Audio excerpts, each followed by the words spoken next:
Hello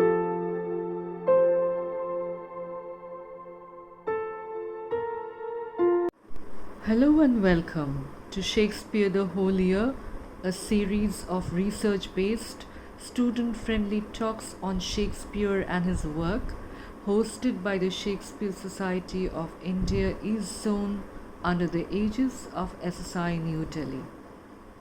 Lecture number 11 will be delivered by Dr. Orpa Ghosh. The lecture is titled Substitution Works or Does It? Shakespeare's Impatience with the Comic Form in Twelfth Night and Measure for Measure.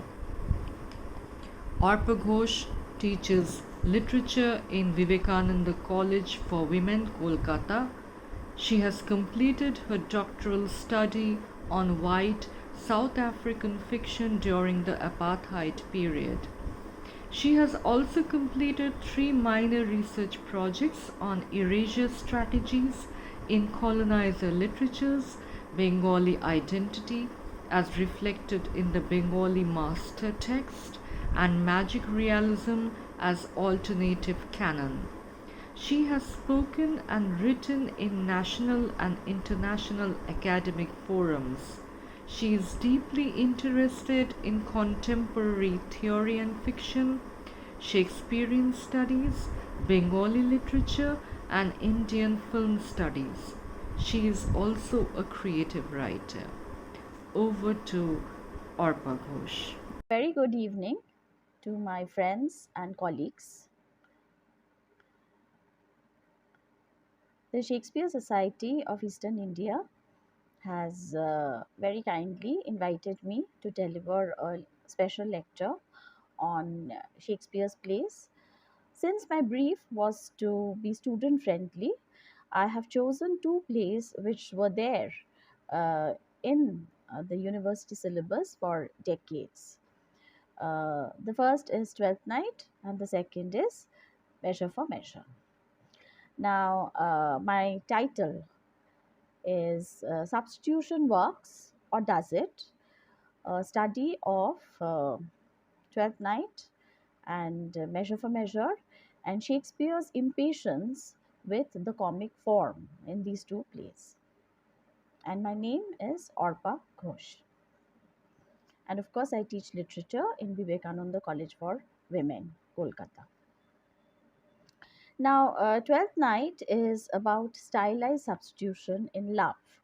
The most interesting thing about it, the most stage-worthy thing about the play is that as its central interest, it has a page boy uh, visiting a lady, an aristocratic lady, on behalf of her master to woo her. Hmm. Since the master is not so proficient with words uh, or poetry for that matter, he sends his page to woo his sweetheart on his behalf. Now, this wooing by proxy has a long tradition from the medieval age. In Spanish literature, we all know the name of Cyrano de Bergerac, the long nosed, physically unattractive hero, who is, however, a great poet and woos a beautiful lady on behalf of his handsome friend.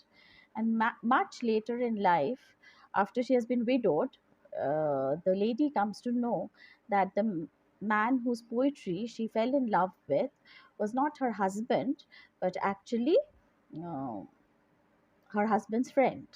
And they both regret the fact that they lost so many precious years.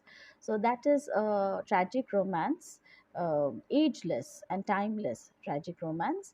And that tradition has survived in a number of plays and prose romances. Shakespeare uses it in Twelfth Night.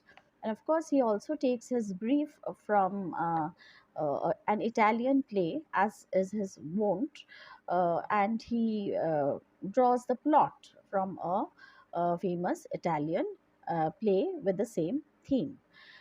Now, this wooing by proxy, it has a number of consequences. So, what is exactly happening here? On one hand, we have a woman who is disguised as a man, hmm, or as a page boy, and her employer mistakes her to be a boy and sends her to another countess.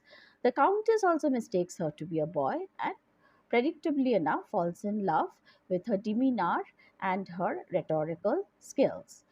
Uh, so, substitution results in all kinds of comic consequences. Now, in the love front, we have substitution, but that is not the only front. In other fronts, also, there is substitution. For example, Viola, who is an aristocratic lady, she dresses up as a page boy and acts as a quote unquote good servant. Hmm? uh, Promoting the interests of her master without really thinking about herself.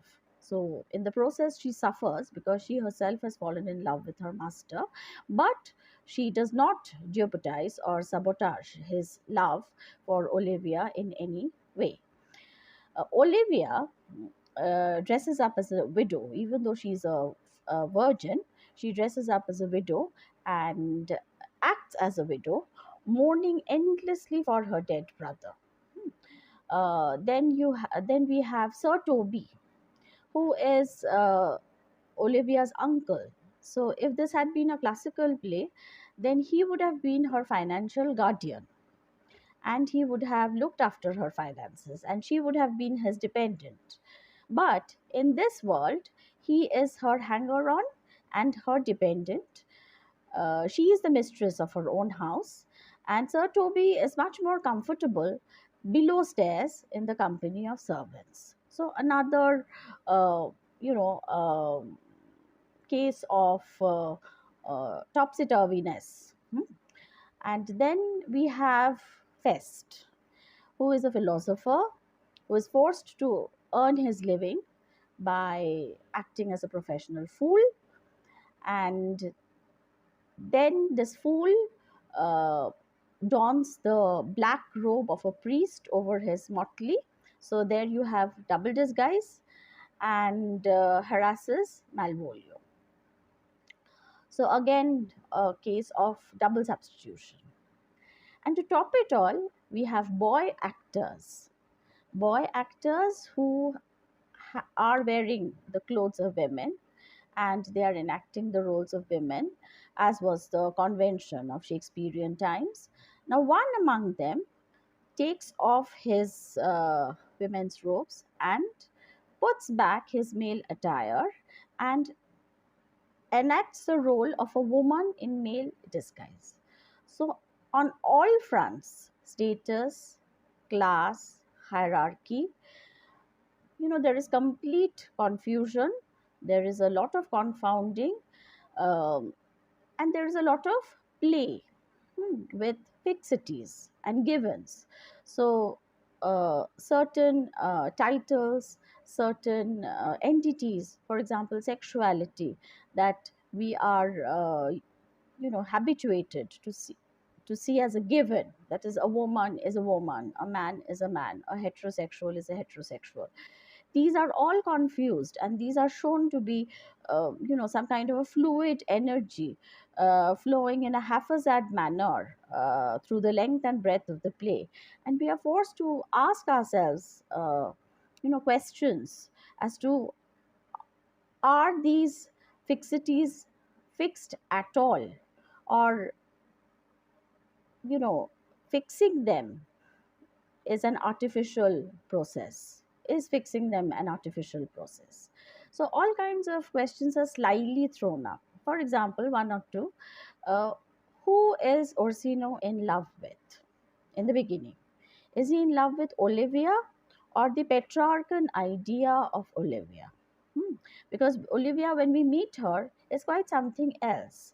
She is dressed in black, but she's a merry girl who takes a lot of pleasure running her household and lording it over her servants and her, dependents. Uh, and we do suspect that one reason why she is fobbing off all these matches is because she loves her freedom too much and she doesn't want to give it up. So that could be a reason like any other. So, who is Orsino? On the other hand, who is Orsino in love with? Now, later, who is he in love with? Does he love Cesario, the boy, or has he fallen in love with Viola in male disguise? The same questions are relevant for Olivia, in fact, even more so. Is Olivia in love with Cesario or is she in love with Viola? And will she find it equally easy to fall in love with Sebastian, who is absolutely no patch on his, uh, you know, female twin? In fact, he's the weaker twin. He is a good person, but he lacks the wit, the presence of mind of his sister. Uh, so all these questions ultimately result in a, faint, undefined sense of sadness when the play ends. Of course, the play is a true blue comedy, five-act comedy, which raises questions and disrupts order in the beginning to finally cover up all confusion, end all confusion, and tie up all loose ends at the end. And there is a flurry of marriages, and lovers troop out of the uh, stage. We hear that even old Toby has found himself a wife in Maria, the witty servant of Olivia. So everyone has found his pair, his or her pair, and it's a hunky dory world, and all rough edges have been smoothened, or have they? Because one person, the best among them, the most sterling, among them, is left behind. Fest. Fest, the professional fool, the old, penurious, lonely man who is left singing a song which cannot be defined as a comic song, cannot be described as a comic song in any by any logic. In fact, none of Fest's songs are comic. They are wistful, they are philosophical, and they are like magic casements opening out into an entirely new world, and a new vista which is beyond the confines and strictures of the comic structure. This vista is the vista of the real world. So all the cruel realities of everyday existence, like death, then old age, geriatric problems, mutability, losing one's beauty, cruelty in love, withholding love, all kinds of games, cruel games that people play in love. So these are all hinted at, and these are sobering questions. And sometimes they are quite capable of filling the audience with grief. Now, of course, the play makes it a point to avoid these questions, keep these questions out of the confines of the comic periphery. But at the end, especially the way Olivia is bundled off in marriage with Sebastian, and the way the women have grown quiet, they hardly talk in the fifth act. We are filled with a sense of yearning and a sense of faint unfulfillment, dissatisfaction that everything is has not been solved. There is a certain you know there is a certain imperfection in this, some kind of a knot still left to be untied. Now, of course, the conflict in Twelfth Night is the conflict between symmetry, classical symmetry, because the structure of Twelfth Night is quite classical. It uses the devices and the intricate plot of classical comedy. So, classical symmetry uh, on one hand and subversion on the other. Hmm? So, it's not as if Shakespeare is destroying the symmetry, but definitely he is subverting it, questioning it, challenging it. Hmm. Sometimes he is mocking it. Especially in the way, he ends the comedy in a flurry of marriages. So in the words of Park from A Midsummer Night's Dream, every Jack is given his Jill. Hmm. But does love operate in that way? And can a Cesario really be replaced by a Sebastian? So that question always remains. But yes, substitution here is a comic device, and it is also a device of subversion, but with a lot of finesse and with a lot of balance. Uh, Shakespeare prevents himself from destroying or irreparably damaging the symmetry and balance of this comedy. Next, we come to Measure for Measure.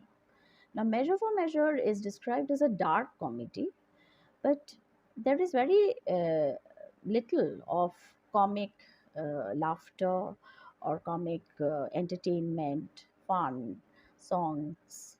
Hmm. So, very little of the comic flavor in this play. In fact, a traditional critic like Charlton um, calls it a problem play. So it has been called a problem play for quite a long time. In fact, there is something unpleasant and something that does not really go with the fine balance, beauty, and grace of comedy.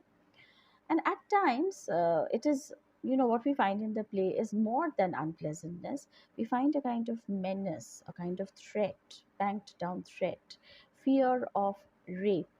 Hmm? And we are living in a kind in a city full of flesh pots. So we are not really living in Illyria or Arcadia, romantic never land, but rather we are in 16th century Vienna, hmm, which has which is roiling with all kinds of criminal and excessive sexual iniquities. So, criminal iniquities, sexual iniquities, so a kind of nexus between crime and sex. And the city has gone corrupt. There is something terribly rotten about Vienna. Hmm.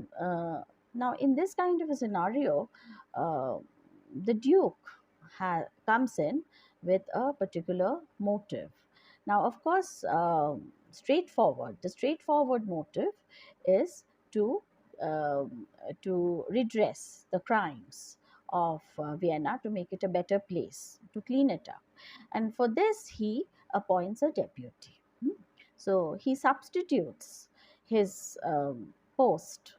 He calls for a substitute, someone who's going to rule in his place. Now, since Angelo is such a strong, well defined, well edged character, we forget that there are actually two substitutes. One is the, very powerful and high handed Angelo, who has a who suffers from highest self-esteem and who thinks that he is he's a perfect morally upright administrator. There is another, to a certain extent, milder and more sympathetic administrator, who is also deputized by the duke, and this man is Escalus. So there are two deputies, and their job is to enforce all the laws that have been dying dormant for a long time. Now, one of the cardinal rules of comedy is to begin and end within the confines of the play, to spring or raise questions, and then to resolve those questions and those problems and confusions within the confines of the play. But Measure for Measure, right from the beginning, appears to be extratextual. The first question that is bound to come to the mind of an ordinary spectator, even, is why did the Duke, who is even more masterful than Angelo, why did he allow things to go out of hand in Vienna? So this question is not answered. All the Duke says is that I have been lenient, and now if I enforce these laws, then I'm going to lose my popularity, my viability. So I have to get this done by deputy. So this is one motive. But right from the beginning, we can see, clear as the sun, that there is a second motive as well. What is the second motive? The second motive is the Duke's um, you know, desire to test the mettle of Angelo. Hmm? So he says in so many words that let us see how far Angelo is successful and how well he lives up to his reputation, hmm, of being a morally upright man, a very strict law enforcer. Hmm. So, the second agenda, is it a public agenda? It cannot be a public or political agenda. Yes, it is a political agenda, but it cannot be a public agenda. It is a private agenda. So, most probably, the Duke senses in Angelo a rival whom he wants to test. He wants to bring to the test, because it is a very dangerous situation the Duke is creating for himself and for Angelo. Because any moment now, it's like giving the power of attorney to another, to a trusted friend, and any moment the friend can betray the real owner.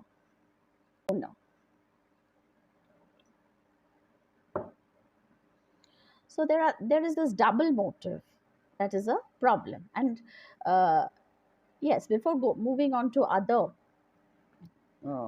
concerns, let us talk about the second motive. The first motive is at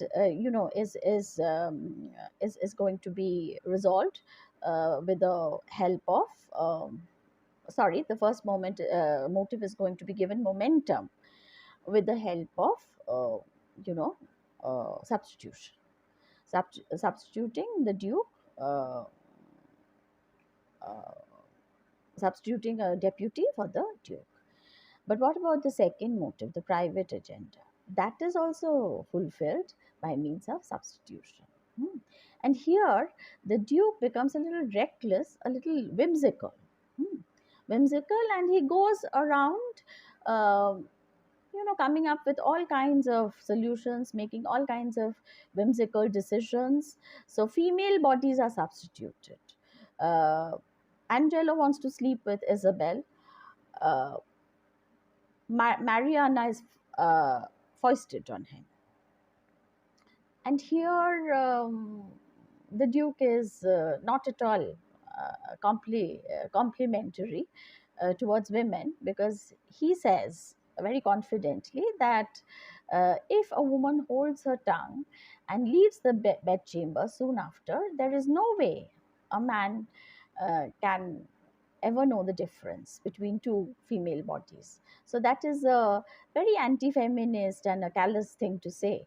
And but that turns out to be true. Angelo cannot see the difference between Isabel and Mariana. Hmm. So that is Marianne. So that is one substitution. The other substitution is a substitution of lopped heads.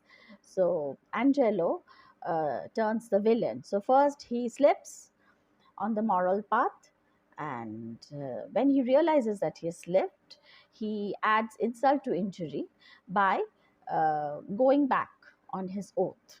Hmm. And he says that in spite of sleeping with Isabel, he's going to uh, execute her brother. So he calls for that head of Claudio, and this head is substituted by another head. And in that way, Claudio's life is spared. So, one life substituting another life, one female body substituting another. So, the horror of the situation arises from here. The horror, the darkness, a kind of grotesque threat. Hmm. What kind of power does the state wield? Hmm. Uh, Whether the representative is Angelo or the duke, the state wields enormous power. It is omnipotent and it can do anything, it can kill anyone. At the end of the play, the duke indiscriminately pardons everyone. So, a criminal who was on the verge of being beheaded in the fourth act is pardoned in the fifth act. So, it's it's a whimsical world, an arbitrary world. Decisions are taken arbitrarily. The power of the state is endless, and good, bad, and ugly is what the state makes it out to be. These are not at all, again, as I said, uh, I use that term in the case of Twelfth Night as well. These are not fixed givens. They are quite gray, they are quite blurred, and if the state thinks that something is good, the state promotes it as such. So the power of the state is what ultimately matters rather than any ethical do's and don'ts. So both these agendas that the Duke has, both agendas use substitution in an extremely arbitrary and whimsical manner. Now, this is one part of the play. The other part of the play is equally interesting, the character of the Duke. Who is the Duke? Now, at first sight and to the casual viewer, the Duke would seem to be someone like Harun al Rashid or Emperor Akbar, because he has that same tendency to don a disguise, and then eavesdrop, move around in the dark of the night and listen to the complaints, the whispers, the various grudges of his subjects, and he tries to repair matters. Now, this kind of a character, in a fairy tale, this character would be a godfather or a godmother, and in drama, this kind of a character would be a do ex machina, that is an arbitrary solver of problems. Now, usually, a do ex machina is not part of the plot.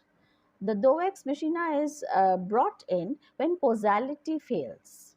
When things cannot be resolved practically or logically or causally, it's then that the do ex machina is brought in. For example, in Cinderella, no way can Cinderella go to the ball using her own resources. So the plot comes to a standstill at that point. It is then that the fairy godmother has to come and rescue Cinderella from this stalemate. So the do ex machina actually signals at a certain level the stagnation of the plot or the failure of the plot.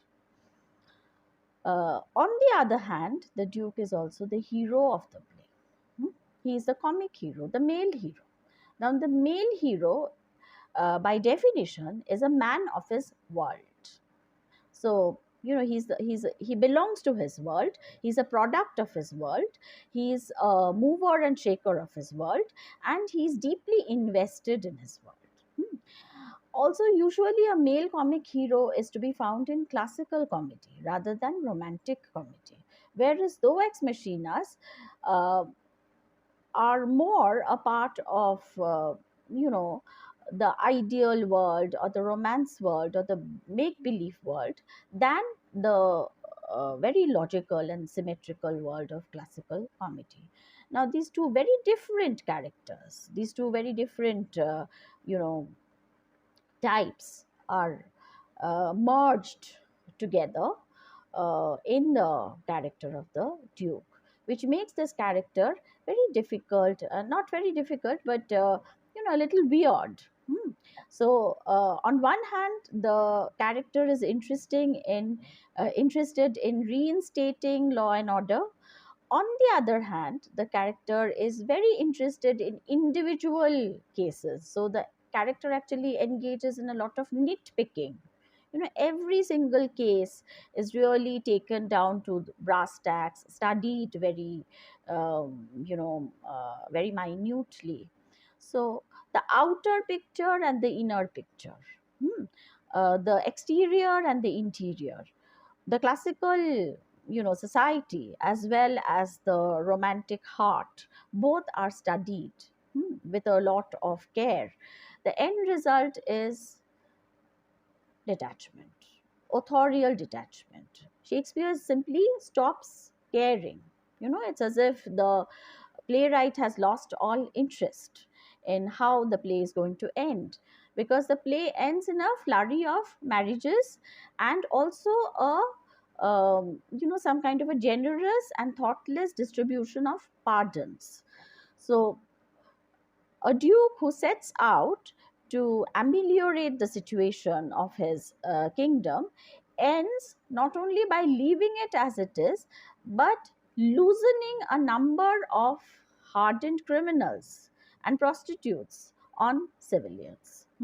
So the prisoners of the jail, the prison house, they are all let loose. They are all pardoned, including a hardened criminal like Barnardine. Hmm and they are let loose. So the situation, if anything, worsens. So comedy is supposed to bring back some kind of an order. In classical comedy, this is going to be social order.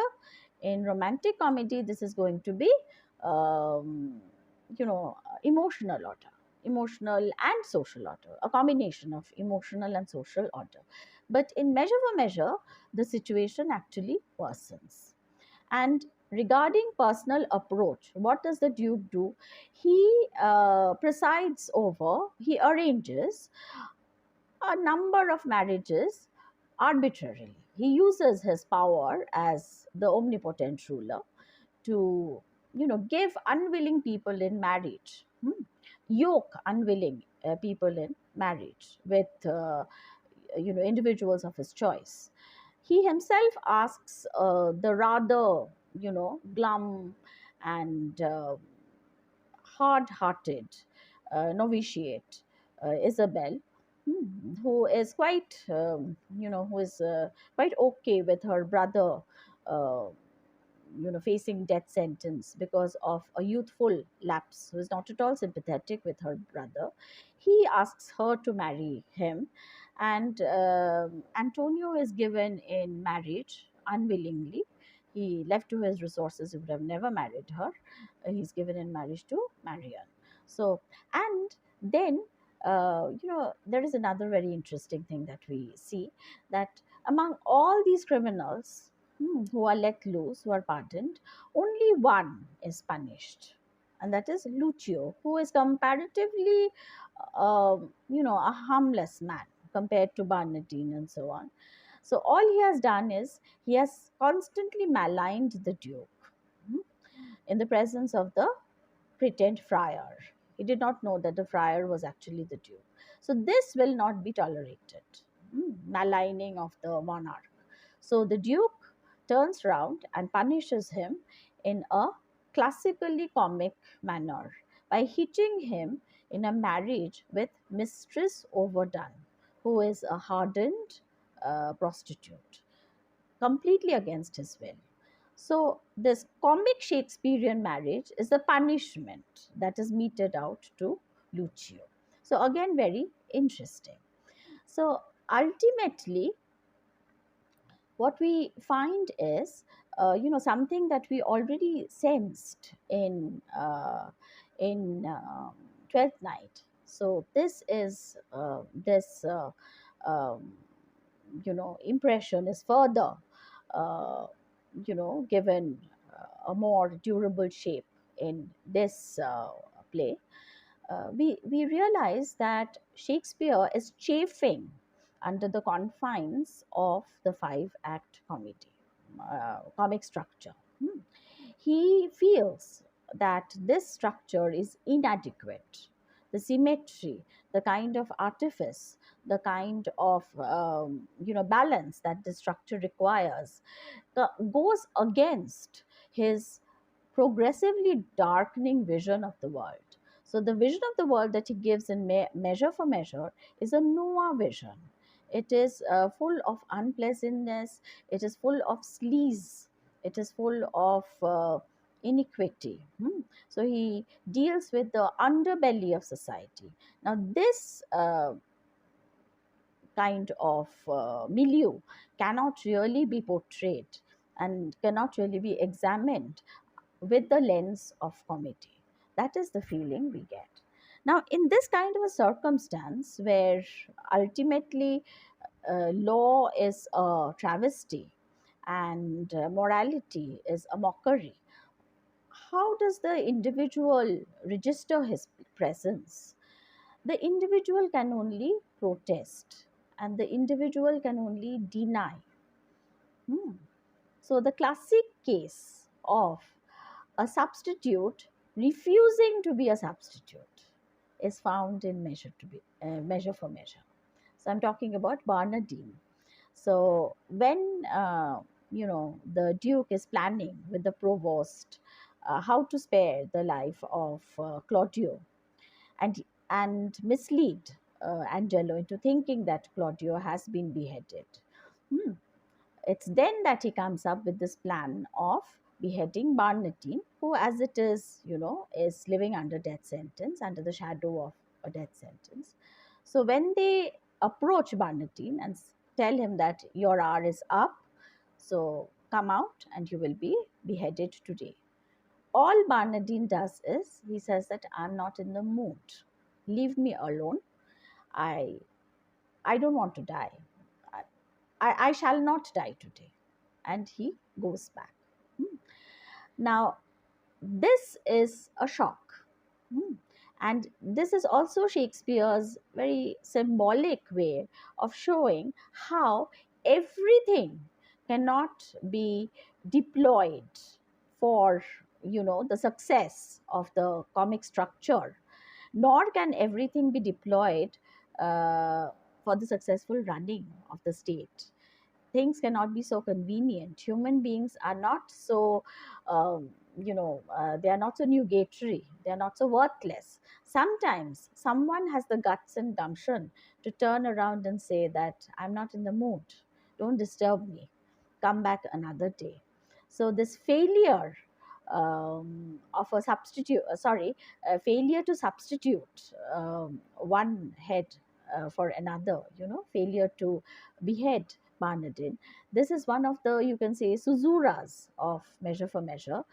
That point, the Erythian point, where that entire play, that entire text, comic structure, it can fall to pieces. It is that lacuna there, very cleverly, very wisely instilled there by Shakespeare. So, in conclusion, all we have to say is in Measure for Measure, Shakespeare goes a step further, exposing the inadequacy of the five act.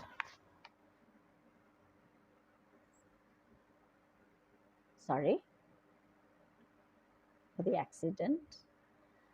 Uh, Exposing the inadequacy of the five act comedy as form to capture the sleazy, crime ridden aspect of life. Uh, Substitution fails, comedy gives way to satire, and a certain level of detachment. This is what I wanted to say. Authorial detachment, hmm, and even, a certain falling apart of uh, the various separate aspects of the play. Thank you. That would be all for today. And before signing off, I would like to extend my thanks to my dear friend Naina De for giving me this opportunity to share my thoughts with you. Have a wonderful time.